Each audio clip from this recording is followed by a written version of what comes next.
Hey, hello, how are you? Um, Today we're going to be talking about Captain Britain, A Crooked World.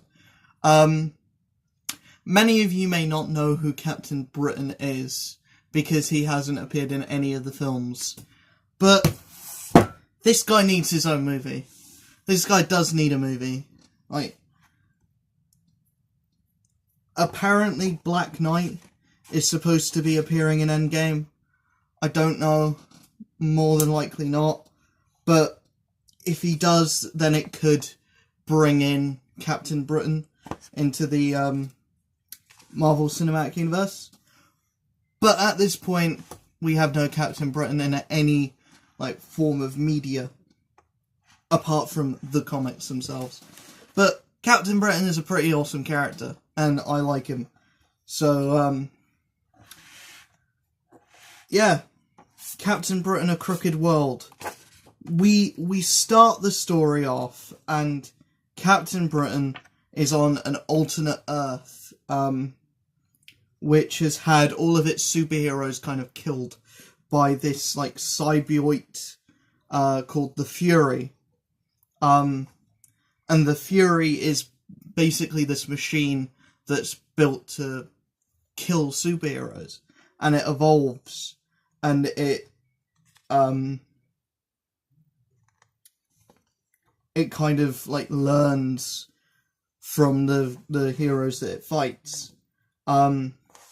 So it ends up killing Captain Britain's sidekick, Jackdaw, and this other woman, Saturnine. She kind of ports out of there because she's like, no, we're not qualified to deal with this. We're leaving. So Captain Britain is left to fend for himself. He gets his ass kicked by the Fury. So this guy called Mad Jim Jaspers, who's kind of he can warp reality. So he's kind of warping the reality around this alternate Earth. And he's kind of yeah, I built that thing. I created it. And it's going to kill you. There's no ifs, ands, or buts. It will kill you, because that's what it's built to do. But we see just how, insane Mad Jim Jaspers is. And then, Captain Britain lands back on Earth, and he lands in the graveyard, and he sees an open grave, which has Captain UK on it. And he's like, is this grave for me? And then the Fury shows up and kills him. And literally 10 pages into the book, and our main character is dead. And then we get taken to this kind of rejuvenation area where Merlin, the guy who actually gave Captain Britain his powers, has the skeleton of Captain Britain, Brian Braddock, and he's trying to rebuild him back. And we are given this kind of overview of the life and times of Captain Britain.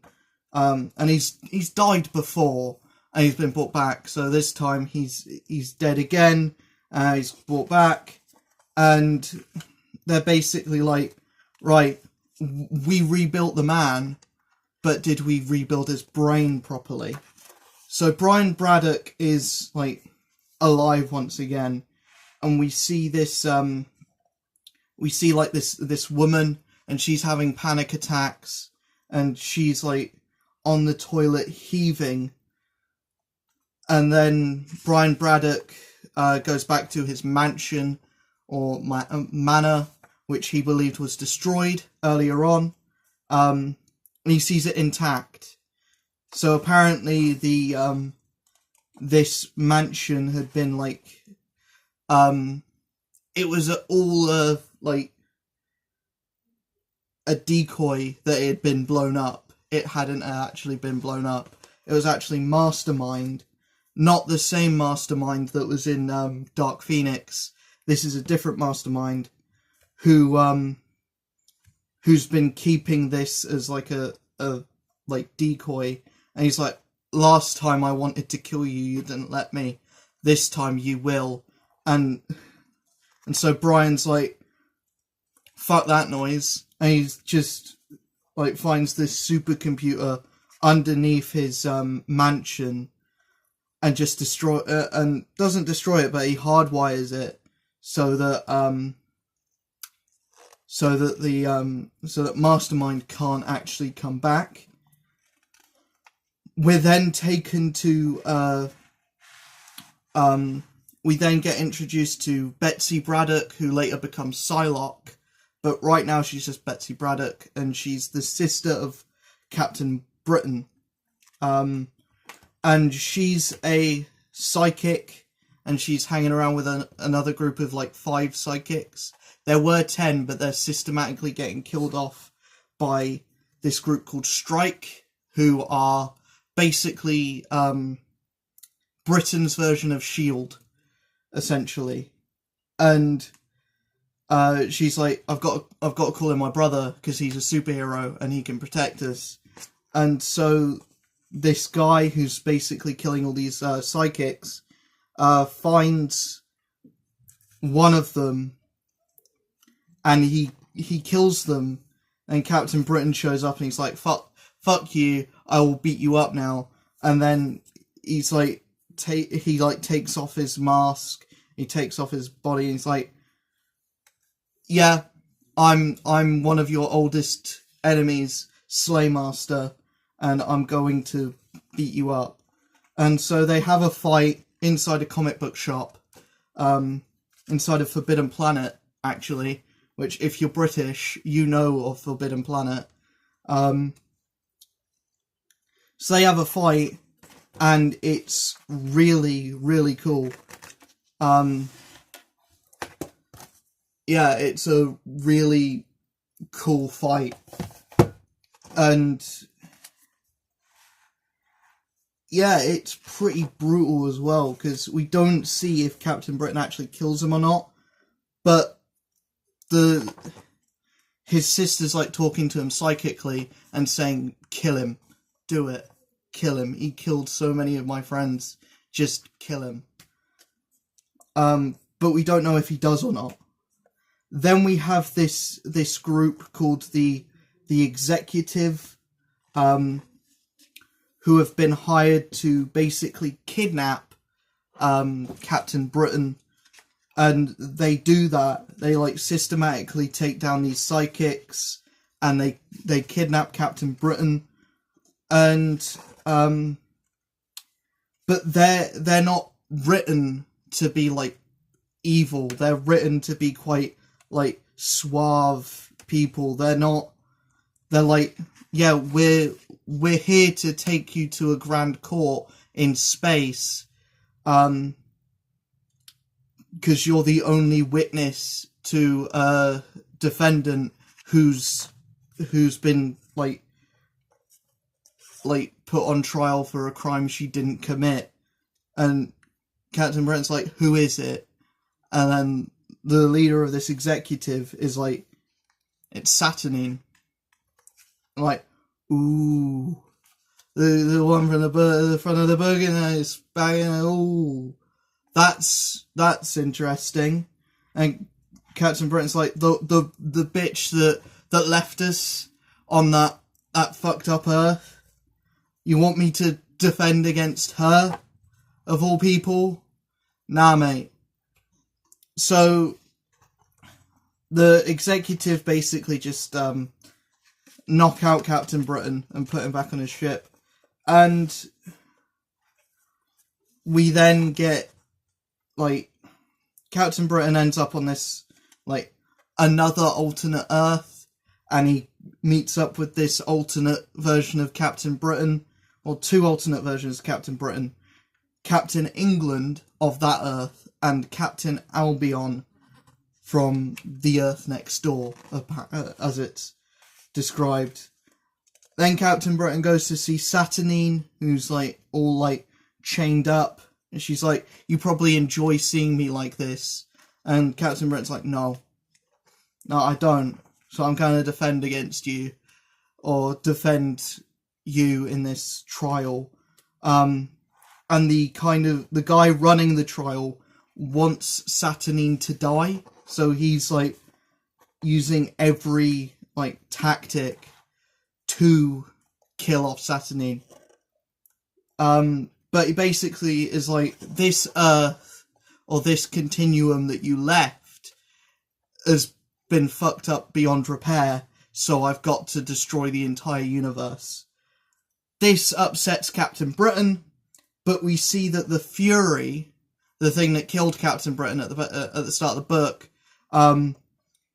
he's escaped from that universe, and he's now like coming towards this universe. And then get even more of that woman that's been having like panic attacks, and we see that she was the Captain Britain of that universe. She was actually this Captain UK that was meant to die, but didn't die. And she sees all of her friends die, including her lover. And she was sent to this, our Earth, in the Earth 616. Basically just to save her life. So we then see the trial. We get caught up on the events of what's happened before this. All the events of what happened on that alternate Earth. It was suffering a reality storm, and the guy behind it was Mad Jim Jaspers. And the guy prosecuting is basically like, how can we believe this story? It's totally unbelievable, and the only person to back you up is Captain Britain, and he's probably your lover.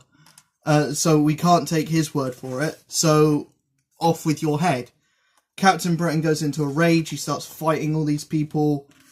He fights the two other Captain Britons, and the special executive is basically like, right, we can't get involved, but because this isn't what we're paid for, but they are being a bit rough on him, so we better help. We then get even more of this other woman, and she's reading a newspaper on the Earth 616, and it's basically like, Sir James Jaspers has been elected Prime Minister of the United Kingdom. Or he calls for superhero legislation. He's not, like... So then we see this this woman, and she's walking in this field, and she sees this like hunk of a body, like there. We see that it's the Fury, but she doesn't know that it's the Fury, and the Fury just stabs her in the head, and he's like, then we see more of the fight that's going on in on the alternate Earth here, and it's a pretty cool fight. And this other Captain Britain that's on Earth 616 is walking away, but the Fury is like following her. And Captain Britain, his alien cohorts, and Saturnine go back to the Earth 616. The psychics that are at Braddock Mansion are like, we can't stay here. The guy who lives here is a madman, and only madness follows him. And so this other Captain Britain, this woman that we've been following for the majority of the book, turns up at Brian's manor, and basically like, we're all waiting for the end of the world. And then we see James Jaspers on the TV, and he's going basically like, yeah, superheroes America's overrun with them. We're gonna be overrun with them soon. We need to wipe them out. We need concentration camps. We need everything. And so Brian's trying to like comfort this woman who's having another panic attack. And he's like, it's got to be some kind of coincidence. It can't be the same speech, can it? And she's like, no, it was the exact same speech. So we see Mad Jim Jaspers, or James Jaspers, and he's talking to Sebastian Shaw, you know, I'll make the X-Men public enemy number 1, from the last book that I spoke about. And they're basically like, right, that was a good speech.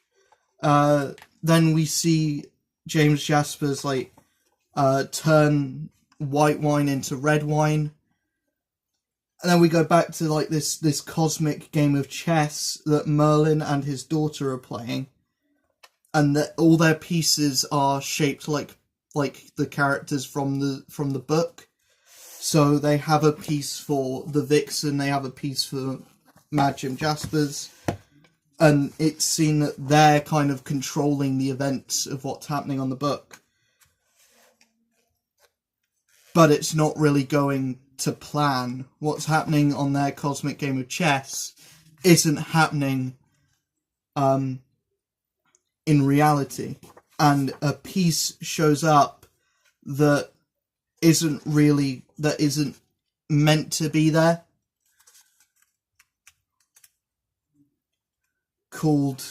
And that piece is the Fury. So then one of the special executives has a like fully collapses and starts frothing from the mouth.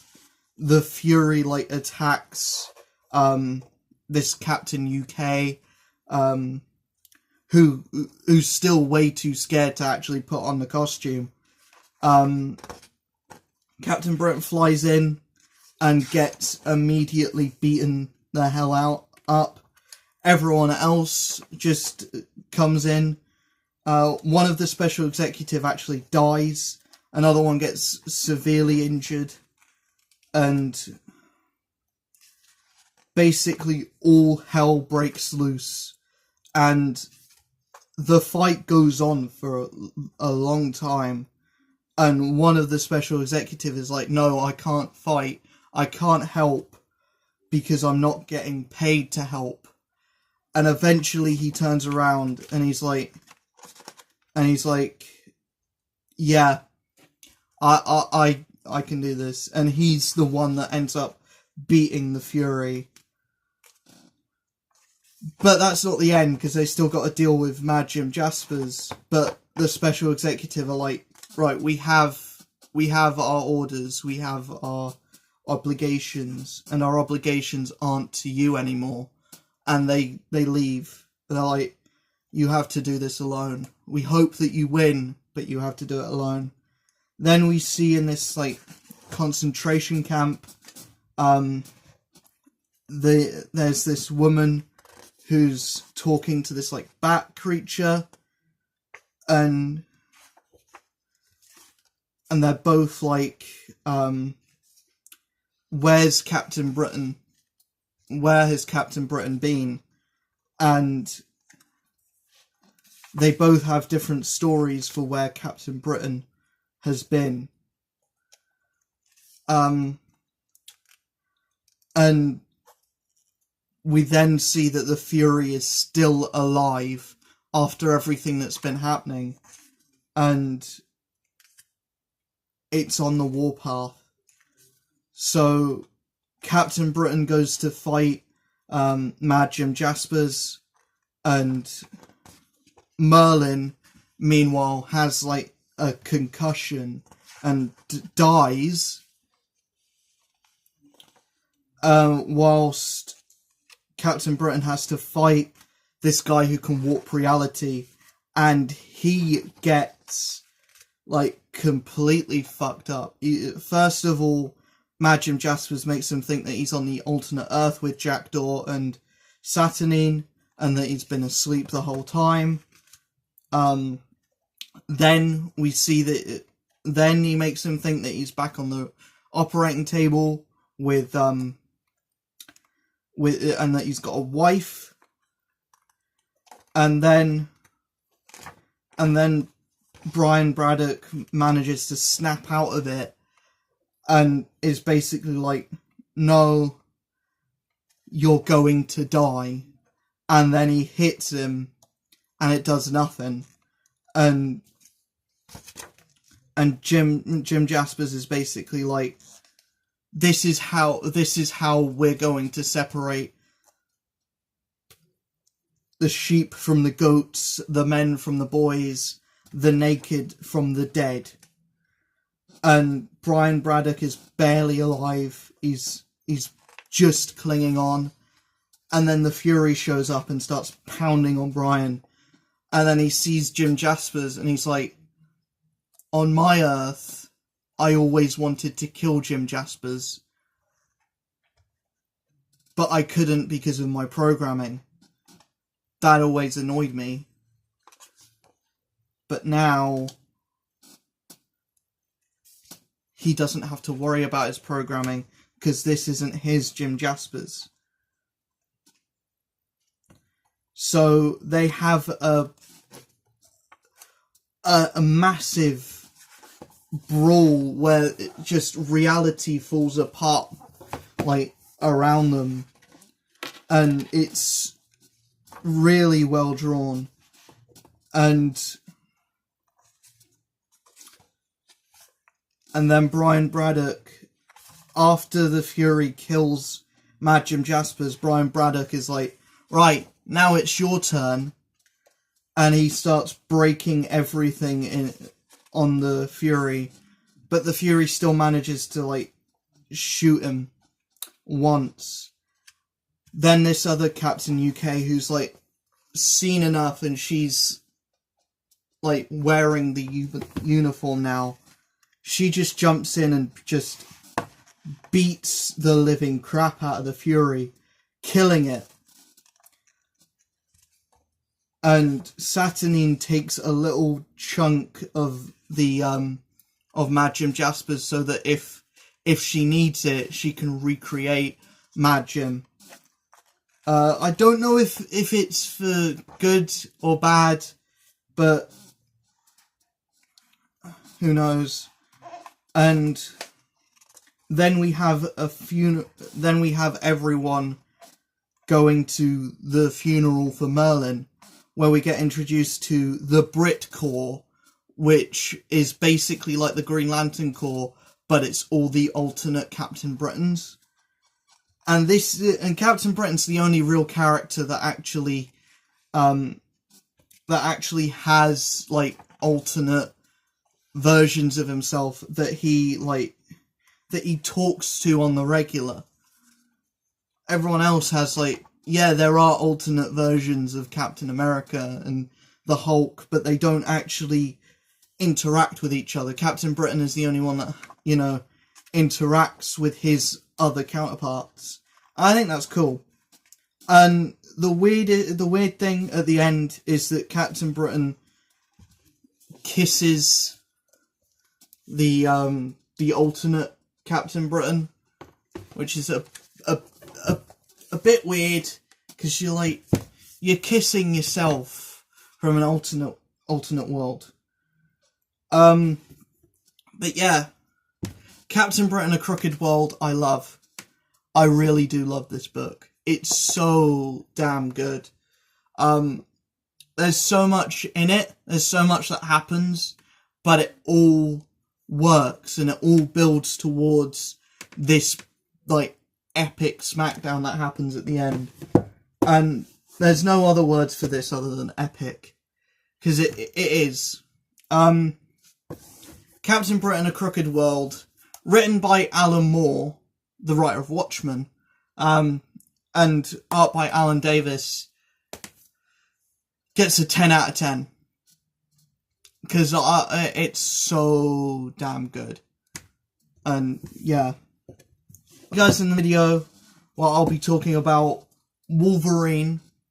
That one should be coming a little bit sooner, because it is a shorter book. This one was quite sizable. This one was quite thick. So the next one, next one's quite thin. So I should be able to, you know, read that in one sitting and get it done, get it to you tomorrow.